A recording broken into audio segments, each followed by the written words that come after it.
কইছস না। আরে তুমি আর মারতেছো তো একটা সুর আর আমার ভাইটারে বানাইতেছে আর একটা সুর। শেল আজকে গুডি খেলে যেমন হয়েছে, রাহুল আইছে, শুভ আইছে, নাহিদ আইছে, তুই আইলি না। আজকে আমার গুলি সবচেয়ে উপর হচ্ছে। শেল কত গুনে গেলে, তোমার কি হয়েছে? না সময় পেটে অনেক খিদে লাগছে। খিদে তুমি দূরে গেছো না?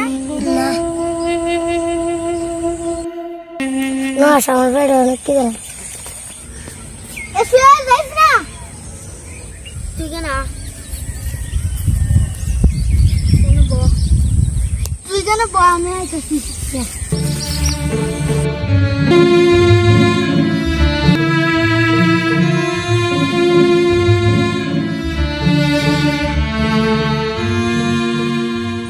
শেল ইসালটা নিলে তুমি ভাত খেতে পারবা।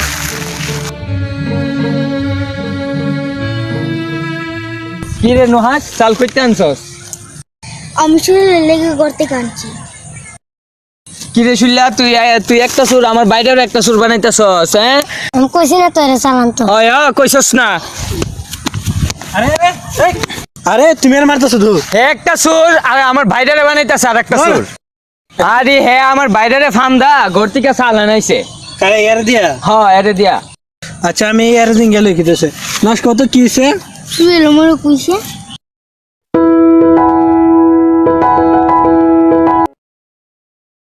কিরে ভাই, তোর কমন সেন্স বলতে কিছু আছে? এখানে কমন সেন্সের কি আছে? কমন সেন্স কিছু নাই, মানে একটা ছোট ছেলে না গায়ে আসার তুই এর মারতেছস। করবো না বেটা। তো কে এটা কি মারার মতো কিছু হইছে? হ্যাঁ না গায়ে থাকলে আমি কি করবো? হয় একটা ছোট ছেলে না গায়ে আছে, তোর ছোট বাইরের মধ্যে এটা আইছে যে ও না গায়ে আছে, ওই জন্য ওর জন্য চালান চার। তুই এই জিনিসটা বুঝতে পারছিস না ভাই।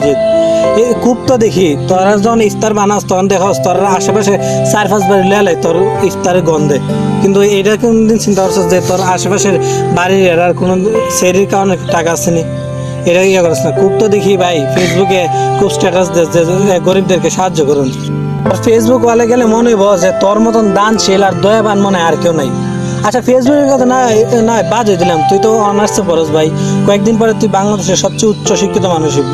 একবার চিন্তা করে দেখ এই শিক্ষার মানে কি যদি আমাদের মনুষ্যত্ব না দেয়, কয়েকদিন পরে তুই আমরাও এই সমাজের বাহক। চিন্তা করে দেখ আমাদের মন মানসিকতা যদি এমন হয় তাহলে আমাদের থেকে মানুষ কি শিখবো? এই সমাজটা কই যাইব? তোর আর আমার হাতে সমাজটা ভাই, দয়া করে মন মানসিকতা পাল্টা, আর নয় এই সমাজ ঠিক তো না। আচ্ছা যাই হোক, তোরে ভাই অনেক কিছু বলছি, আসলে অত কিছু মনে বলা উচিত নয়, তুই কিছু মনে করিস না। সোহেল নাও তুমি এই টাকাটা নিও, এই টাকাটা নিয়ে তোমার আম্মুর কাছে দিবা, কইবা যে সজীব আঙ্কেল মজা করার জন্য দিছে, ঠিক আছে? আর এটা দিয়ে তোমরা বাজার করবা, ঠিক আছে? আসলে সজীব ঠিকই কইছস, এই মানুষগুলোর পাশে যদি আমরা না দাঁড়াই তাহলে কে দাঁড়াইবো? নুহাস যা তো আমারে গিয়া বলতো চাল দিত, 5 কেজি চাল আছে একটা ব্যাগের মধ্যে, এটা নিয়া যা।